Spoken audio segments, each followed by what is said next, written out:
invisible audience! Today I'm going to be doing some art of my longest running D&D character, who I've been playing for several years. So she's got a lot going on with her, and instead of narrating the drawing, I thought that I would just tell you a little bit about her and her backstory. So, this is Kithri, and Kithri's story begins with her studying to become a wizard. She's a halfling who flunked out of the local academy despite having very high grades on paper because she just couldn't conjure up any magic. So Kithri has book smarts but lacks some innate magical ability. So she returns home and finds herself working at a local bookshop where one day an old man in a bright red robe comes in, looking for something obscure and arcane that Kithri managed to find for him pretty easily. The man introduces himself as Frank. He says that he's a wizard, and Kithri, never one to give up, convinces Frank to take her on as an apprentice to try to teach her magic, or at the very least as an assistant so she can still keep trying to learn it herself. And she's proved herself well enough by finding this obscure book, and she's clearly smart and capable, and Frank does in fact need an extra pair of hands, so he agrees.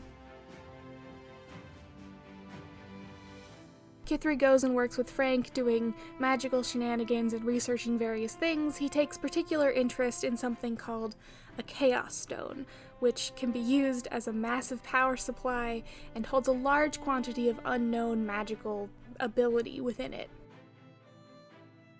And so Kithri joins the campaign on an outing to an abandoned mine. Frank left her a note with directions asking her to meet him there, and that he believes that there is a Chaos Stone buried within the mine.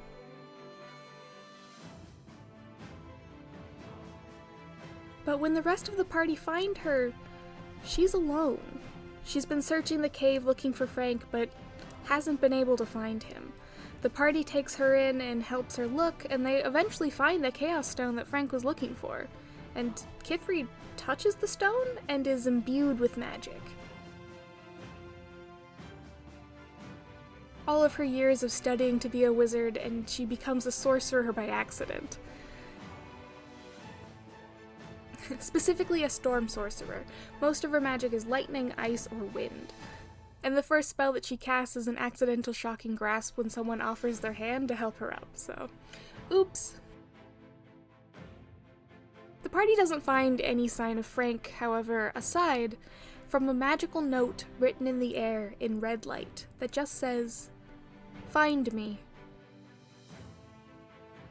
However, with few leads and a lot going on now that she can do magic finally, Kithri goes on with her new friends and helps establish a small town, sets up an inn, fights a dragon, gets some fake dragon wings, heals a corrupted sea god, hones her magical skills, takes up baking and beekeeping, and learns to make magical baked goods with magic honey, and just like a whole bunch of other stuff. Too much campaign stuff to retell here, so I'll just try to focus on the Kithri specific stuff.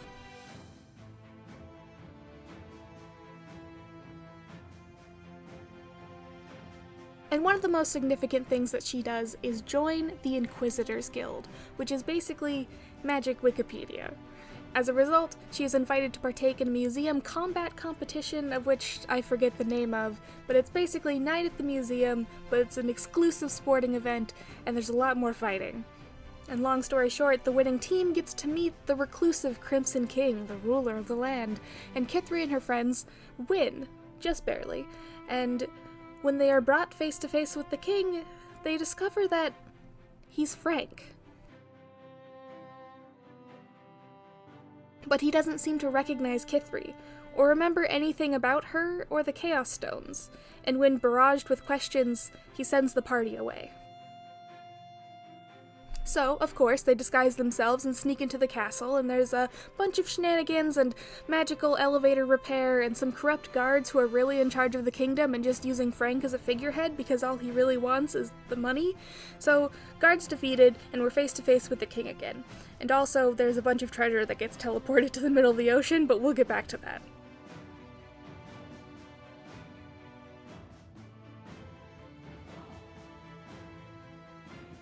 So someone casts Zone of Truth, and we get some answers from the Frank imposter. And it turns out, he is Frank. Just not the same Frank that Kithri knew.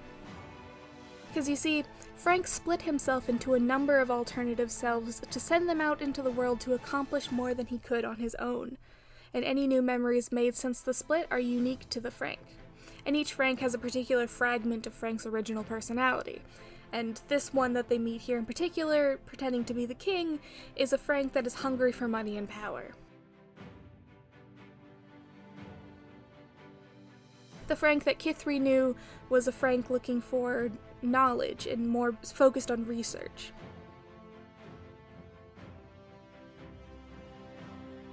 But there are many more, and the only way to get to the bottom of this all is to reunite them. And King Frank is willing to help.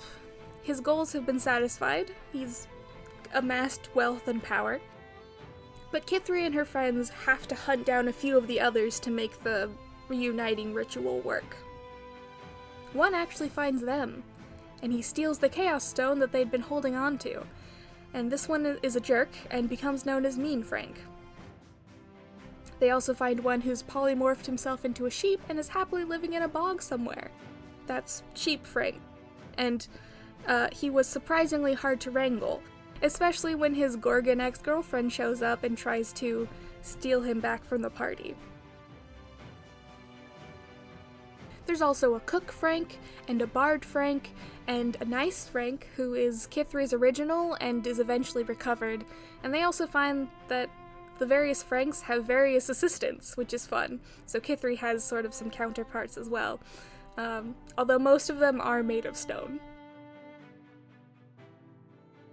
Anyway, we gathered enough of the Franks to do the magic to bring them back together, but Mean Frank does not want this to happen because, oops, he became a warlock, and his patron is an evil space dragon in the Earthsea, and he opens a portal and has the dragon attack, and we managed to reunite the Franks and close the portal, after all, after a very, very cool epic fight that involved a lot of charisma checks as I was trying to talk the Frank down as Kithri, and it was just, chef's kiss. My brother is a very good DM.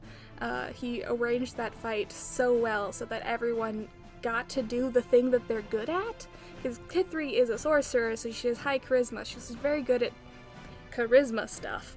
And so she got to do a lot of charisma checks and talking, and then the fighters got to do a lot of fighting and spell casting, and there were specifically like things set up for area effect spells. It was just very, very good. I love my brother very much. He's a very talented DM. So Frank is one person again, and he remembers most of his various lives, but not a lot of details because it's a lot. But he does know that the dragon is bad news. We didn't defeat it entirely, we just managed to close the portal.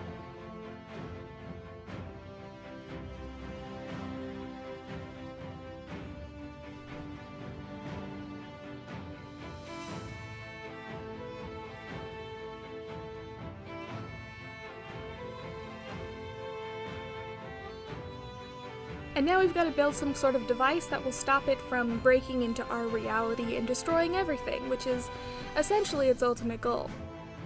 So after Kithri helps track down some magical materials from various elemental planes, she is sent to look for more Chaos Stones. And hey, turns out that pile of treasure they dropped in the ocean has 3 amongst it. So now she's out at sea with her friends, chasing down a black dragon that stole the treasure they accidentally dropped in the ocean, and that's where we've left off. That's the abridged story so far. Like I said, I've been playing this character for years at this point. Like, this barely scratches the surface of all of her adventures, and there are still plenty more to come. For example, there are some things that I didn't mention that have an impact on her appearance, so let's go through a few of those. She's got a Drake Soul brooch that changed her skin into dragon scales for a higher AC, and as she reached level 12, she was struck by lightning in the elemental plane of air, resulting in an almost glowing blue-white streak in her hair. The orb at her hip is her spellcasting focus, a small bit of the Chaos Stone that gave her her magic and has become a ball of lightning in a jar, basically. Also, she has a magic dagger that summons a shadow when it does damage and can be very, very scary. She has a 20 charisma, dabbles in acting, and can speak more languages than should really be allowed. Also, I love her, and it's about time that I made her some proper cool art. So thank you so much for watching. I hope you enjoyed. Tell me about your longest running D&D character or your favorite D&D character. Just tell me about your D&D characters in the comments. I love hearing about people's D&D characters. But until next time, bye!